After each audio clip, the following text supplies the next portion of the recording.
We are talking about Jesse Eisenberg's directorial debut. He wrote and directed When You Finish Saving the World. Alonzo will tell us about it. Did you try to open the door while I was live streaming? What's live streaming? That's where I have 20,000 followers, and I'm validated, and I'm starred, which is terror hard to get. So Finn Wolfhard is Ziggy. He's a high school student who is a budding musician with a big online following. He's very excited about his presence on a website called Hi-Hat. He loves to tell people how many followers he has and how many upvotes he gets and the money that he makes on it. He has a very not great relationship with his mother, Evelyn, played by Julianne Moore. She is somebody who is very politically committed, started and runs a local women's shelter in the town in Indiana where they live.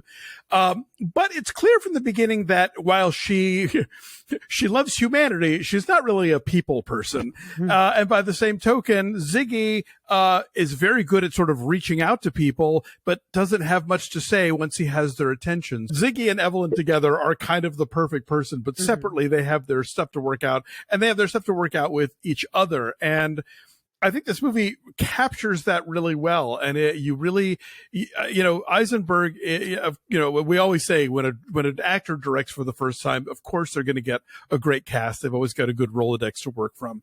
But he really, is so great at kind of understanding these characters and not judging them, but at the same time making us privy to their foibles and their weaknesses. Evelyn gets obsessed with helping out this kid who's living in the shelter with a mom named Kyle, played by Bryk, and sort of tries to mold him into following in her footsteps in social work, which obviously, she doesn't think that Ziggy would be interested in. But over the course of the film, we kind of see what these people assume about each other, but don't know about each other, and a way that I found really captivating. So much so, as I told Christy later, yes, I really needed to go to the bathroom for the last half hour of this movie, and I did not. I stayed because I wanted to know what was going to happen, and I knew that whatever I missed, I wouldn't be able to turn and go, "What did I miss?" Because it would be something really subtle, that would be hard to explain. It's only 88 minutes long. Exactly. That helped too. So I stuck it out. This movie is a really impressive directorial debut. I love the performances. I really liked Alisha Bowe as Lila, who's a co-star. A lot of young actors I don't know in this movie, but yeah, she's dynamite. And J.O. Sanders has some fun moments as the dad who neither Evelyn nor Ziggy seem to pay much attention to at all. But yeah, so this is a movie, I've heard the word cringy thrown around a lot, and it is uncomfortable in that way of people saying or doing things that they don't realize how selfish or short-sighted or cruel they are in that moment, but you do as the audience. You're just like, but I really liked this a lot.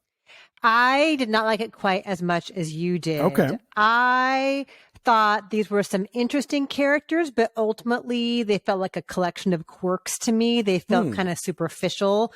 I felt like they were just always doing or saying the same thing, and there wasn't a whole lot of evolution there until all of a sudden there was. And that felt kind of abrupt and unearned, to use a word we like around here. I liked Finn Wolfhard in this a lot. I liked his awkwardness as a teenager and not knowing how to talk to girls, not knowing how to talk to anybody really. And so he did feel more real to me than Julianne Moore's character did. But then the kid that she has pinned all of her hopes on at the shelter, he's just an idea. And maybe that's the point. Maybe that's the whole point, is that she's projecting onto him what she wants him to be. He's sort of not that smart, he's blandly handsome. He's fine, I think just a lot of ideas here that could have been explored a little more. I feel like Jesse Eisenberg could have gone a little further with some ethical quandaries that he raises and then kind of steps away from. Like the fact that Evelyn has this really unhealthy obsession with this other teenage boy, or the fact that, that Ziggy does something with a song that is questionable. But it's also that moment, how that moment plays out and builds is one of the thrilling, dramatic high points of a film that is understated to a fault. Yeah, I don't think the thing that he does is necessarily unethical. I think it's his response to how it goes and what he thinks the point of it is that is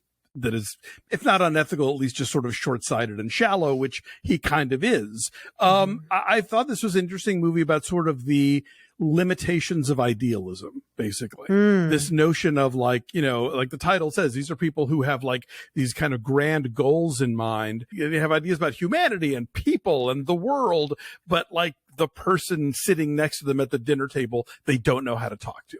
And so I found that conflict to be really fascinating. And the idea that by the end of the film, you get a sense that there is a possibility that a bridge could form, that people understand that they have a lot more in common than they may have originally considered because of all these other factors they've taken into account, including not really paying attention to each other. So I liked that family dynamic in the way that Eisenberg portrays it. And I thought the performances were really spot on and kind of capturing those nuances and letting you see these people's foibles, but at the same time, getting a sense of what their best self might look like if they make the effort to go there.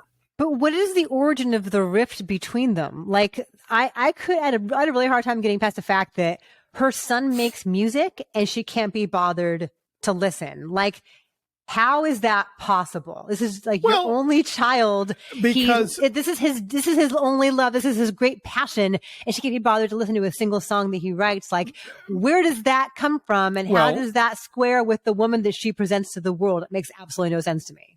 Because she talks about how thrilled she was when as a kid, he would play like the protest songs that she knew on his little toy guitar. But then once he started doing his own thing and his own thing wasn't political, she was like, oh, well, that's, you know, this is a woman who only exclusively listens to classical music in the car. She just rejects out of hand anything that isn't like, unless it's Pete Seeger, she doesn't want to know about it. And so I bought that she didn't want to know about her kids' songs because her kids' songs are dumb. You know, you hear her hearing bits of it and sort of rolling her eyes at it. And I thought that kind of fed into this character who is so much about her, again, her grand scheme of political idealism in a large sense, that she misses out this relationship with her own son under her own roof because he's not turning out to be an exact clone of her, which is what she's trying to turn this other kid into. So they're just narcissists until they're not. Until suddenly they're not. I don't know that it's sudden. And I don't think that they're not necessarily at the end. I think they're taking the first step toward not by the time the movie's over. Okay.